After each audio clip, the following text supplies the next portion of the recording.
Olá pessoal, chegamos na aula 33, onde nós falamos sobre juros simples. Para falar de juros simples, pessoal, a gente tem que lembrar que tem alguns conceitos importantes para a gente aprender. O primeiro é o que significa capital.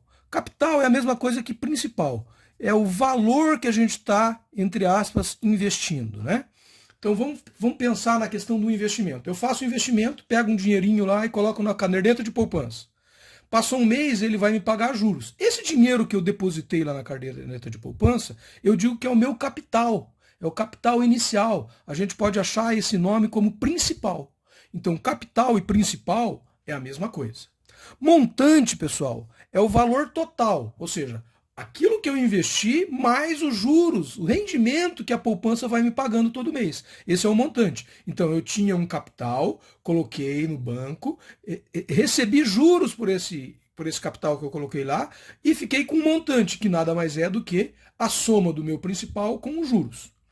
A taxa é o quanto que o banco está pagando. Isso aí normalmente é dado em termos percentuais ou em termos decimais, né? A gente pode ter a taxa em termos percentuais ou em decimais. E os juros é o que é pago por aquele capital estar disponibilizado lá no banco, né? Então, nós temos essas situações aqui. O principal, ou o capital, eu vou representar ele pela letra C. O montante nós vamos representar pela letra M, a taxa normalmente é representada pela letra I, e os juros a gente vai representar pela letra J. Daí a fórmula do juros simples é a seguinte. A fórmula do juros simples é o macete do nome do Jacinto. Então, Jacinto. Então, a fórmula, vocês se lembram do nome do Jacinto, que vocês vão se recordar. Juros é igual a capital vezes a taxa vezes o tempo. Esse tempo aqui é a quantidade de período que eu vou deixar o meu dinheiro disponível. E essa taxa ela estará relacionada a esse tempo. Por exemplo, se eu digo que a taxa é 2% ao mês, esse tempo vai ser a quantidade de meses. Por exemplo, eu quero pegar R$ 1.000 e colocar no banco e deixar lá durante 10 meses. E o banco diz que vai me pagar 2% ao mês em juros simples. Não é isso que acontece na realidade, né? Mas como a gente está estudando juros simples, a gente vai ver como que seria isso. Então veja, eu tenho R$ 1.000. O que é o R$ 1.000? R$ 1.000 é o meu capital. Então, meu principal é R$ 1.000. Certo? O montante ainda eu não sei, e nessa forma nem me dá o montante. A taxa ele me deu 2% ao mês. E o tempo? O tempo ele me disse que é igual a 10 meses. E eu quero saber qual que é os juros. Então vamos lá. Basta eu calcular aqui, ó. Os juros vai ser igual ao meu capital, que é 1.000, vezes a taxa, que é 2%, vezes 10 meses. Pronto. Eu vou pegar esse zero e vou cortar com esse. Vou pegar esse zero e vou cortar com esse. Daí ficou 100 vezes 2. Então, o meu juros é R$ 200. Significa que nesses 10 meses, se eu deixar o dinheiro lá 10 meses, eu vou receber R$ 200. Veja, no juros simples, o que acaba acontecendo, pessoal? Se fosse um mês, ia ser, em vez de 10 aqui, ia ser 1. Né? Então, se eu fizesse a conta aqui para um mês, ó, juros é igual a 1.000 vezes 2% vezes um mês. Esse zero e esse zero eu vou cortar com esse zero e com esse zero. Deu 10 vezes 2, deu 20. Se fosse 2 meses, ó, ia ser igual aqui, só que aqui eu ia multiplicar por 2. Então ia dar 40.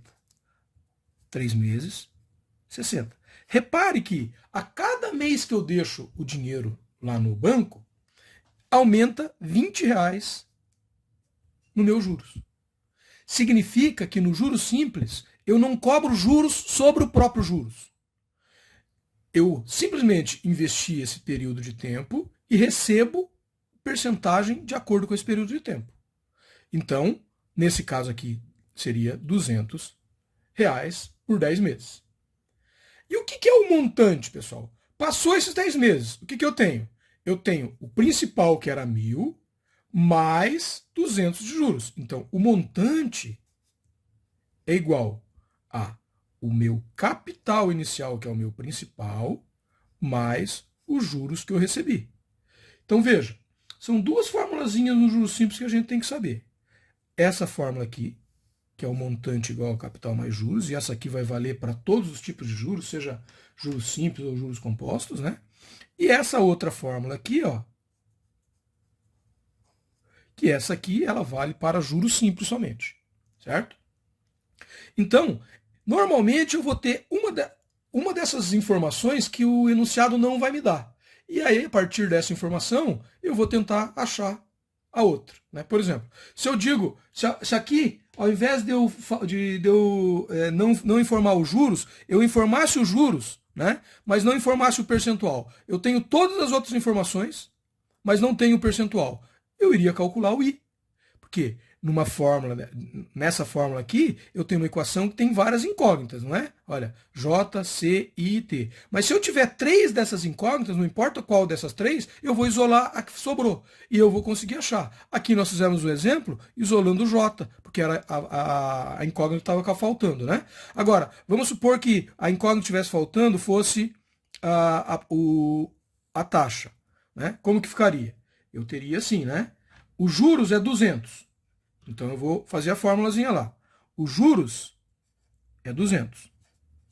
Ele é igual a o capital, que é 1.000, vezes a taxa, que eu não sei, vezes o tempo, que é 10. Ou seja, eu usei a mesma fórmula, preenchi com os valores que eu tenho, e a variável agora, a incógnita que sobrou, é o I, que é a taxa. Agora eu vou fazer as minhas contas aqui, isolando esse I na minha expressão, e vou chegar no valor de I. Se esse 10 que está aqui passar para lá, ele vai passar dividindo. Então, eu vou ter 200 divididos, e esse 1.000 também. Ó. Esse 1.000 e esse 10 estão multiplicando aqui. Eu vou passar para cá dividindo. Então, vai ficar divididos por 1.000 vezes 10. É igual a I. Isolei o meu I, que é o que eu quero. Eu vou pegar agora e vou cortar esse zero aqui, cortar esse zero aqui. Cortar esse zero aqui, cortar esse zero aqui. Então, repare que o meu I ficou 2%. Ou seja, eu posso representar isso 2% em uma fração, como está aqui, 2%. Eu posso representar isso em um número percentual, 2%. E eu posso representar isso em um número decimal, 0,02. 0,02, que é 2%. Certo? Então, veja, eu tendo a fórmula, normalmente eu vou ter as outras informações e vou chegar na onde eu preciso chegar. O que às vezes pode acontecer é que, ao invés de dar o capital, ele dá o montante e os juros. Então, daí eu tenho que calcular o capital primeiro, usando essa fórmula, e daí, a partir desse capital calculado, eu vou substituir na forma do Jacinto aqui e resolver a questão dos juros. Juros simples é assim. Espero que tenham gostado. Até uma próxima.